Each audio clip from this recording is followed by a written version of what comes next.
stick to let's resolve the truck issue, period. We'll never get this thing resolved. Yeah. Maureen's up. I'm going to call Maureen. Thank you. He's been wanting to speak for some time. A lot of people on one stretch of Chestnut Street have a different opinion on the speed of the truck issue. I'm on the intersection. Trucks have to come to a stop sign. There are a lot of trucks, big, heavy trucks rolling through that intersection, but they have to stop coming from the problem area. If they have to come down Havel Street, what we have coming from Havel Street is a speed issue. That's why at that intersection, all the accidents are from people coming down Havel Street. They speed down Havel into that intersection, and there's a dip in the road. So there's a point where you can't even see them coming. So from the people that live on the intersection, it's a speed issue. Marty, are you talking about coming from In- Ryers? Yes, Yeah. Chestnut and Yeah.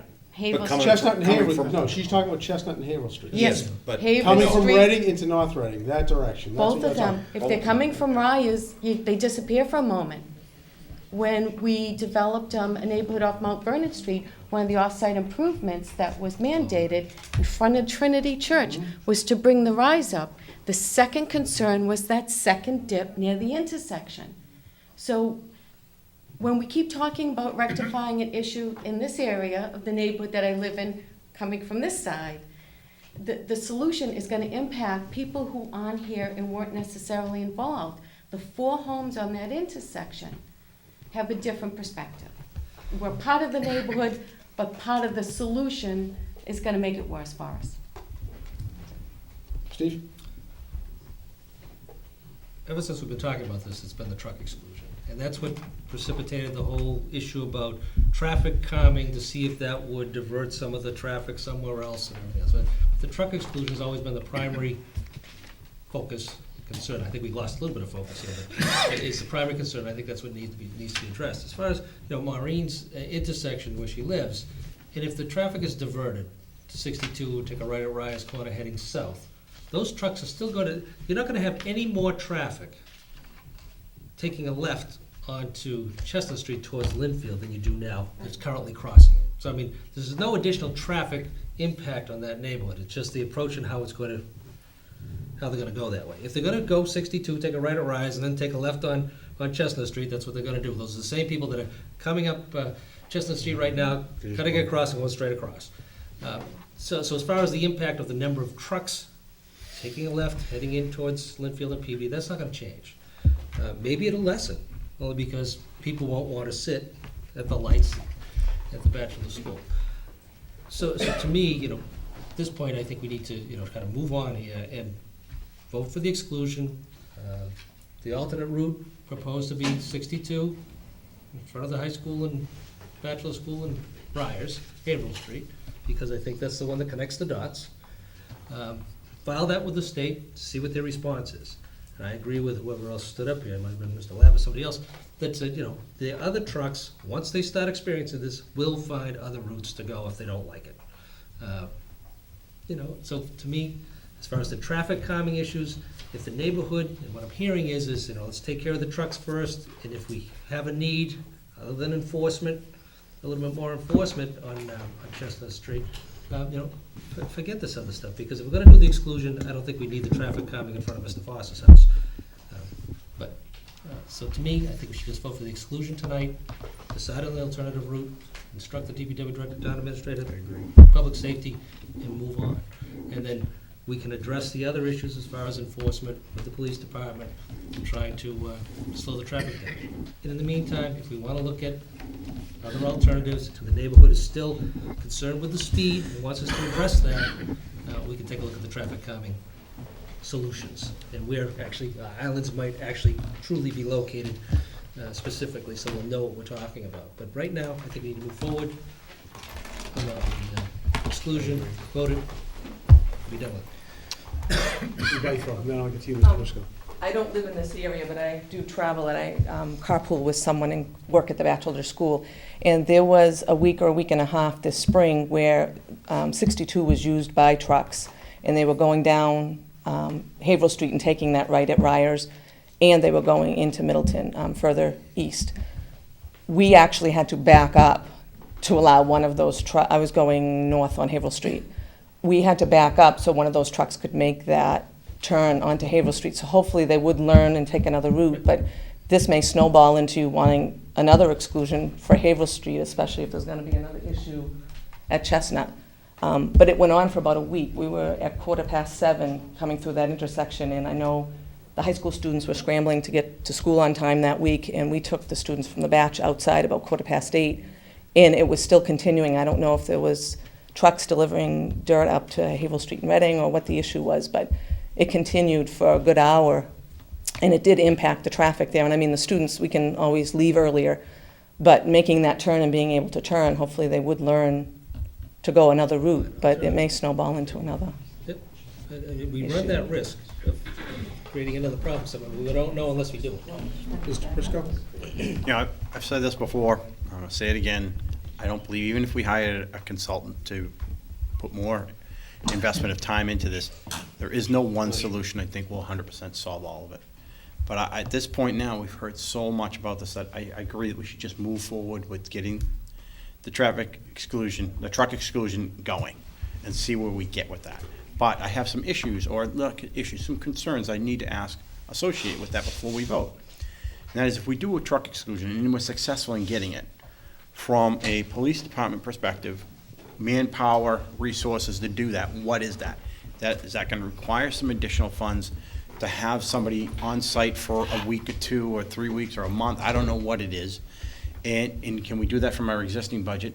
I have a little concern because, you know, we only have a 3-man shift normally. Is that a particular area where they usually sit around anyway and they can do this in there while they're also monitoring the town? I want to get that kind of feedback, and if I can, I'm not sure if we can put you on the spot tonight to get that, but those things would be concerning to me, because I don't want to vote for a truck exclusion and find out we cannot police it. Because then it's not fair to these people that have waited so long for us to do this. And if we can get there, I want to make sure we can service this. I'm not gonna be able to tell what the impact's going to be. I think that based upon our manpower, we can address that on regular shift at this time. The first couple of weeks, I think it's important for us to go out and enforce, but also educate through social media, through the transcript, and continue reaching out to the corporations we have that seem to be the biggest violators, and let them know that there is gonna be strict enforcement on this. And same thing with signage. I think if we put signage up, that there's gonna be strict enforcement on it. The only other issue is the traffic going to Moynihan's. You know, my concern is gonna be everybody we stop is gonna say we're going to Moynihan's. So that's another education piece that we're gonna have to deal with down the road. But right now, I don't see a major impact. But, you know, obviously we'll have to review it at some point, and if need be, I'll make a recommendation to the town administrator. Just one more question associated. Is it possible that Moynihan Lumber could give you a list of all the vendor type trucks that deliver there? I know you can't get the name numbers of people that buy their stuff, but usually they're not pulling up with these big 10-ton Right. trucks to buy stuff, so. Yeah, and I guess that, I'm saying that because it has happened, you know, with other exclusions, and we dealt with it out here as well, but, you know, it's something we can certainly investigate. We can call Moynihan's. We're not gonna, just allow them to, give us that excuse and move on. But I think it's gonna be important for us to continue to work with the management of the corporations that seem to be the biggest violators. The message has to get out, how we enforce it right away.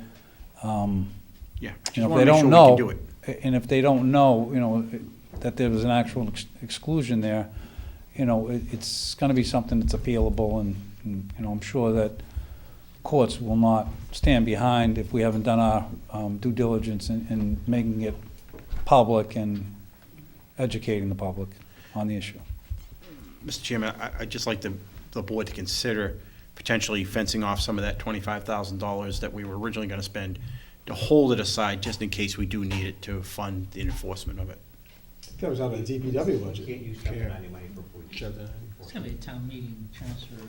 Okay. You can't. It's state current law, fiscal you- year too, we only have about 2 weeks left to. I would like to see them encumber some funds in anticipation of the signage needs Something, yeah. of the The current Chapter fiscal. 90 money is state money, it rolls over in the fiscal year, it's not a It fiscal does, year okay, thing. all right. However, it cannot be used for Okay. that.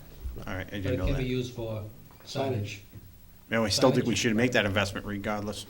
I mean, not only this truck exclusion signage, but I think one of the things Mrs. Mullen brought up was those digital signs that maybe it's something worthy of making the investment in, rather than just putting it out there temporarily. Mike and I were gonna suggest that because we think they're in the $7,500 range each.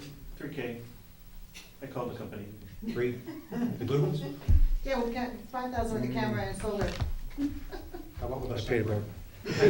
We're gonna send That's her- fine. They're relatively inexpensive. There's seven On either on the state end, bid the list. recommend three, Okay, Thank you. thank you, Chief. Mr. Carucci, you will be for Mrs. Mullin. I know I don't live on that side of town. I do drive an oil truck that drives around town. I do avoid the schools in the morning and in the afternoons with the oil truck. I use Havel Street to go down and around after that.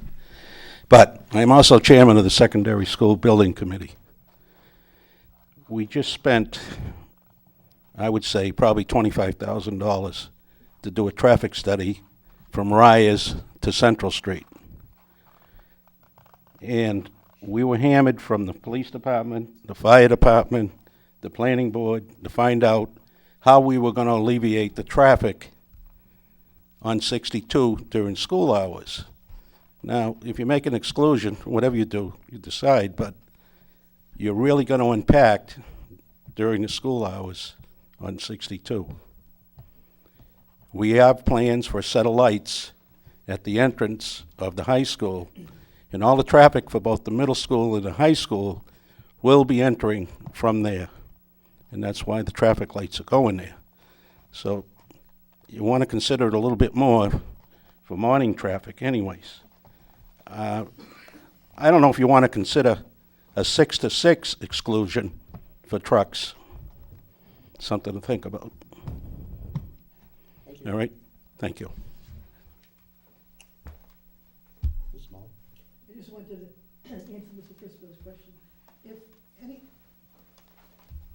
Thank you. Rita Mullen, 163 Chestnut Street. I just wanted, if any police department calls up and asks us if a particular truck delivered to us, we have, anybody that delivers, we have signed copies. If a neighbor tells you that they saw the Benevento truck going by, you can call Benevento again and ask them if the truck says they delivered to somewhere in Chestnut Street, they have to have the same thing. DOT regulations tell them they have to write down every time they stop and whatever. So that you can always get that information. Any neighbor at all complains, you call that company and they have to show you the DOT. We do that at Moynihan's all the time. Thank you. Does anyone else have a comment? Okay, I think everyone's been able to say, what they have to say. Board members? Sure. Mr. O'Leary? Just move that we move forward with the truck exclusion proposal. Second. Any further discussion? Hearing none? All in favor? Aye. All opposed? It's unanimous? I don't know if I heard from Mr. Fode, but. I said aye. Oh, you did, okay. He was writing it. Sorry, I'm quiet today. And the recommended route, I'm sorry? recommended route. Move the I think it's recommended point route. to point, Dick, it has to be. Yeah, it sounds like, Yeah. my understanding is, Yeah, from what the I've way you heard tonight, explained it it. has to be, Yeah. unfortunately, Yeah, it I has just to wanna be that route. Okay. Not a Move that the perfect recommended answer, route, but recommended alternative route be Route 62 to Haverhill Street. Unless you think Haverhill they'll Street to accept, 62. potentially accept something else. I mean, if you think they're gonna accept something else, I'd give No, them, I think when you look at it, it's, okay. you well, read that. Shortest alternative. we Yeah. blocked off a pathway. They've Well- gotta have another pathway from the start of where we blocked off to the end. That's what I understood, but that's why I was wondering why he was asking for that. Okay. Mr. Lab has a comment or something. I just ask that you guys consider now putting into an action plan, should this get denied, that we put into place, maybe with Rita, who's organized effectively more than the other end of Chestnut did. But that we plan ahead and maybe ask them to start putting in, as Selectman Prisco had recommended, where exactly in one of our other residents. Let's get it all mapped out, that if this gets denied, and we're not pushing this off for another 2, 3, 4 selectmen meetings, that they start to figure out where would the islands go, what would this be, and what's the proposal that would work.